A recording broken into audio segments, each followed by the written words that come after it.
Hello and welcome all of you, my dear friends. Today we will discuss about the units and shape in biology. So बहुत ही important ये chapter लेके आया हूँ, आपको नया chapter लगेगा, तो ये आप जानेंगे। पहले फर्स्ट देखेंगे students, units of classification. Unit of classification क्या है? तो यूनिट ऑफ क्लासिफिकेशन में टैक्सॉन, रैंक और कैटेगरी आते हैं। देखिए यहाँ पर ये टैक्सॉन के बारे में जानेंगे, रैंक क्या है और कैटेगरी के बारे में जानेंगे। तो टैक्सॉन जो रिप्रेजेंट करता है that is a biological object and assigned to a category. यहाँ पर देखिए कि कैटेगरी जो है, तो कैटेगरी कॉन्क्रीट यूनिट है क्लासिफिकेशन का, 7 ऑब्लिगेट कैटेगरी कहते हैं। और इधर देखिए ये टैक्सॉन जो है, तो टैक्सॉन ये प्लांट और एनिमल का डिफरेंट रहता है। तो आप जानते हैं कि इस अभी तक 1.7 टू 1.8 millions number of species are known and describe range. तो ये रेंज है 1.7 टू 1.8 मिलियन। तो कैटेगरी जो क्या है, तो category is a part of overall taxonomic arrangement. जो क्लासिफिकेशन में टैक्सोनॉमिक अरेंजमेंट जो है, तो ये अरेंजमेंट उसे टैक्सोनॉमिक कैटेगरी कहते हैं। और जितनी भी कैटेगरी यहाँ है 7 ऑब्लिगेट कैटेगरी टुगेदर, तो कॉन्स्टिट्यूट क्या होता है कि टैक्सोनॉमिक हायरार्की बनती है। और हर एक कैटेगरी में यहाँ पर देखिए कि species, genus, family, order, class, division और किंगडम। तो जैसे जैसे smallest unit of classification that is the species, smallest unit of classification that is the species, and largest unit of classification that is the kingdom. तो kingdom plantae animalia आते हैं कि 5 kingdom system Whittaker के आप जानते हैं। तो आप जब किंगडम से लेकर स्पीशीज तक जाएंगे तो कैरेक्टर का सिमिलैरिटी बढ़ेगा, और जब स्पीशीज से लेकर किंगडम तक जाएंगे तो कैरेक्टर जो है तो उनकी सिमिलैरिटी घटती जाएगी। तो friends, taxon represent biological object, मैंने पहले ही कहा है। और द नंबर ऑफ स्पीशीज जो डिस्क्राइब हुई वाले, तो वो भी 1.7 टू 1.8 मिलियन है।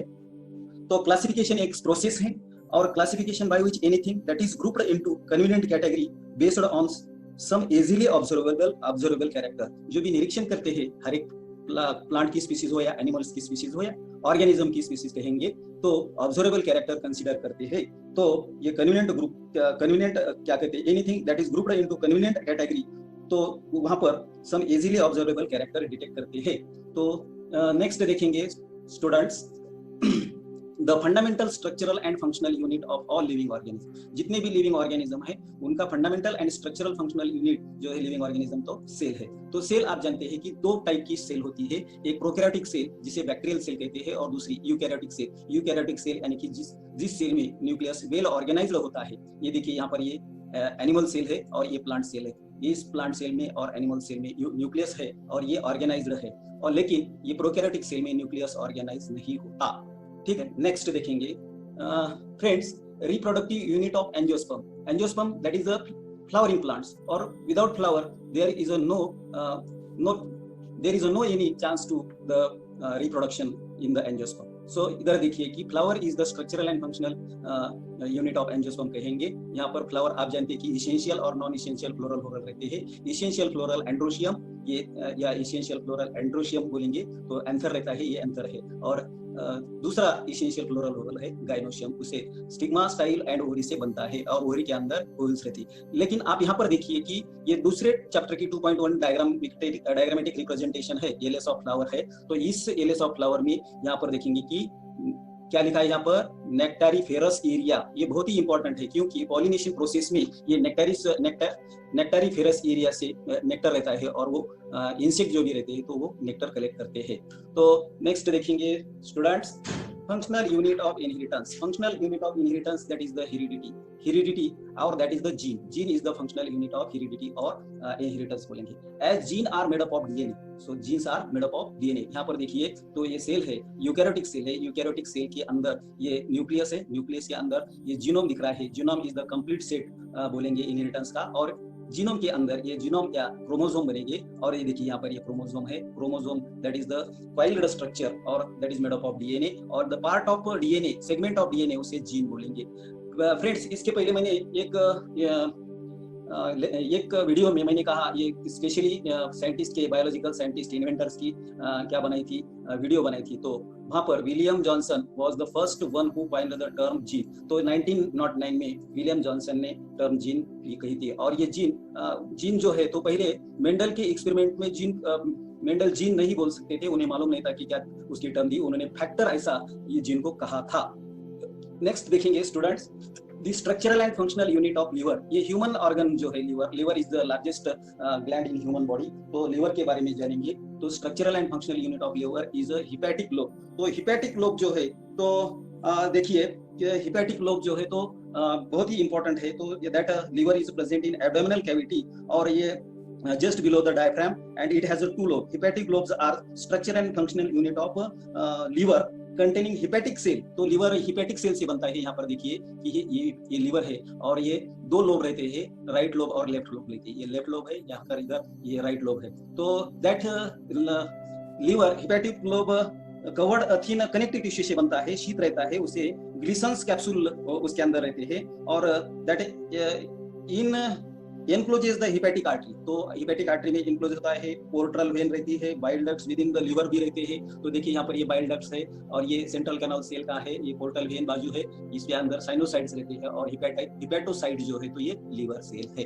तो देखिए नेक्स्ट देखेंगे स्टूडेंट्स क्या है कि the functional unit of kidney. आप जानते हैं कि फंक्शनल यूनिट ऑफ किडनी क्या है, नेफ्रॉन है। और ये किडनी बीन शेप्ड रहती है, दो किडनियां रहती है। Each kidney that is composed of millions of nephrons, उसे रीनल कॉर्टेक्स भी कहा जाता है। किडनी क्या करती है, रिस्पॉन्सिबल होती है removing the waste from the body.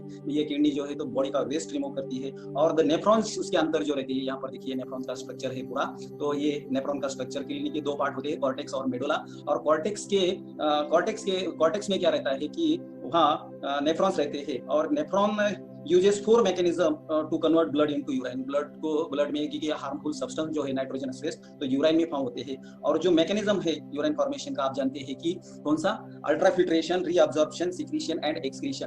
तो देखिए कि kidney responsible for removing the waste from the body. Each kidney that is composed of millions of nephron and that is in the renal cortex. यहाँ पर देखिए कि ये renal cortex का area दिख रहा है, ये रीनल कॉर्टेक्स है और ये नीचे का जो एरिया है तो मेडुला है।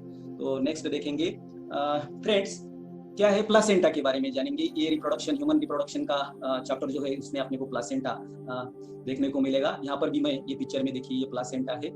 तो प्लासेंटल विला यहाँ पर कहा है तो क्या है, देखिए structural and functional unit between developing embryo यानी कि फीटस बोलेंगे एंड मैटरनल बॉडी। तो मैटरनल बॉडी और फीटस यानी कि एम्ब्रियो उसके बीच में का जो डेवलपिंग यूनिट है तो उसे प्लासेंटा कहते हैं। और placenta facilitate the supply of oxygen and nutrients. देखिए तो ये एम्ब्रियो है, एम्ब्रियो यहाँ पर देखिए और यहाँ एम्ब्रियो इसे फीटस कहा जाता है और ये प्लासेंटा का एरिया है और ये मदर का यूटेरस यानी कि वॉर्म कहते हैं, बाहर यॉर्क सैक है, कैविटी ऑफ यूटेरस इधर देखिए। और ये umbilical cord with itself vessels, तो वेसल्स पाए जाते हैं यहाँ पर। तो इससे क्या होता है कि facility the supply of oxygen and nutrient to the embryo, also remove carbon dioxide and excretory waste material produced by the embryo. Embryo में मेटाबॉलिक प्रोसेस में जो भी वेस्ट मटेरियल है तो ये वेस्ट मटेरियल ये प्लासेंटा से एक्सक्रीट होता है और प्लासेंटा अम्बिलिकल कॉर्ड से क्या होता है कि कनेक्ट होता है और सब्सटेंस ट्रांसपोर्ट करता है to and from the embryo. तो देखिए placenta also act as a endocrine tissue. यहाँ आपको पूछते हैं एग्जाम में, एंडोक्राइन टिश्यू है, प्रोड्यूस्ड सेवरल हार्मोन। तो प्लासेंटा बहुत सारे एंडोक्राइन सिस्टम होने की वजह से हार्मोन भी तैयार करते हैं। और कौन से हार्मोन की उसे HCG कहेंगे, ह्यूमन कोरोनिक गोनाडोट्रोपिन। और दूसरा जो हार्मोन है ह्यूमन प्लासेंटल लैक्टोजीन हार्मोन, ईस्ट्रोजिन और प्रोगेस्टेरोन भी करते हैं, ये प्लासेंटा करता है। और ये हार्मोन ग्रोथ के लिए, मेंटेनेंस के लिए फीटस के या एम्ब्रियो के बहुत ही इंपॉर्टेंट है और इम्पोर्टेंट है। लेकिन एक इंपॉर्टेंट बात आपको कहने जाऊंगा मैं यहाँ पर, in the later phases of pregnancy के लेटर फेजेस में हार्मोन जो है तो बाद में क्या होता है, रिलैक्सिन नाम का हार्मोन सीक्रेट होता है ओवरी में। और आप एक याद रखने की बात ऐसी है कि ये जो जितने भी हार्मोन है HCG तो उसे क्या कहा है आपने, ह्यूमन क्रॉनिक गोनाडोट्रोपिक हार्मोन और दूसरा ह्यूमन प्लासेंटल लैक्टोजीन हार्मोन और रिलैक्सिन। ये तीनों हार्मोन जो भी वुमन के यूटेरस में फॉर्म होते हैं प्रेगनेंसी के बाद, तो ये बाद में क्या होते हैं, प्रोड्यूस होने के बाद ये बाद में स्टॉप हो जाते हैं, डिलीवरी के बाद तैयार नहीं होते। नेक्स्ट देखेंगे एनाटॉमिकल यूनिट ऑफ और smallest contractile unit of muscle. तो मसल का जो है कि एनाटॉमिकल और smallest contractile unit muscle fibres कहेंगे और मसल सेल्स कहेंगे।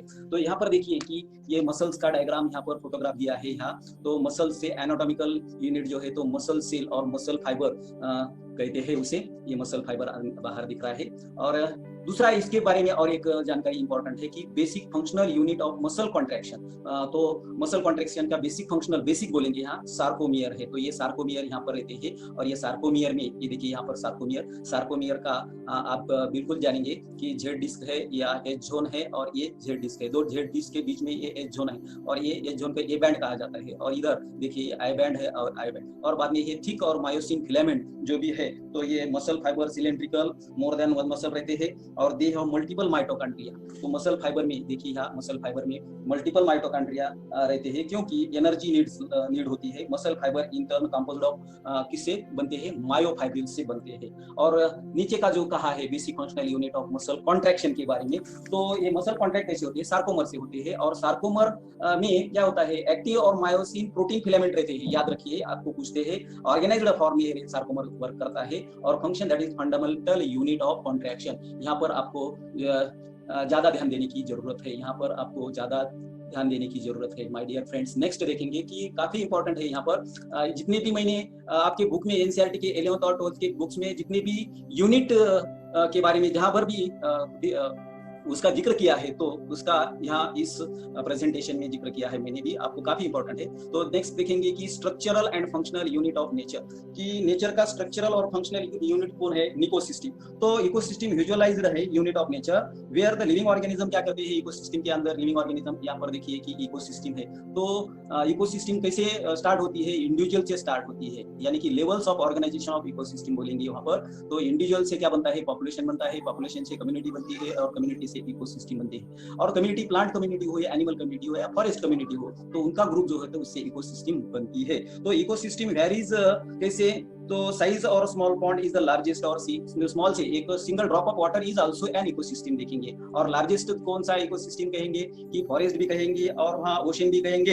As composite all local ecosystem on the earth, जितने भी लोकल इकोसिस्टम है अर्थ पर, तो उससे ये कंपोज होती है। और इकोसिस्टम में इंटरेक्शन होता है। कैसा इंटरेक्शन होता है? ऑर्गेनिज्म इंटरेक्ट करता है सराउंडिंग से और फिजिकल एनवायरनमेंट से। तो यहाँ पर देखिए कि पूरा फिजिकल एनवायरनमेंट है। तो और देखेंगे कि individual population community ecosystem biome बनती है और लास्ट में बायोस्फीयर, पूरा विश्व या इकोसिस्टम से बना है। तो उस चैप्टर में आप जिक्र करेंगे इकोसिस्टम चैप्टर में। नेक्स्ट देखेंगे कि my dear friends unit of water potential. तो unit of water potential pascal रहता है, ये ध्यान में रखिए। और इधर ये डायग्राम में देखेंगे कि यूनिट ऑफ ओजोन कॉन्सेंट्रेशंस और ओजोन का थिकनेस जो है तो कैसे मेजर किया जाता है? तो डॉप्सन यूनिट से DU से कहा जाता है, मेजर किया जाता है। यहाँ पर अर्थ है, इसका अर्थ का ट्रोपोस्फियर है।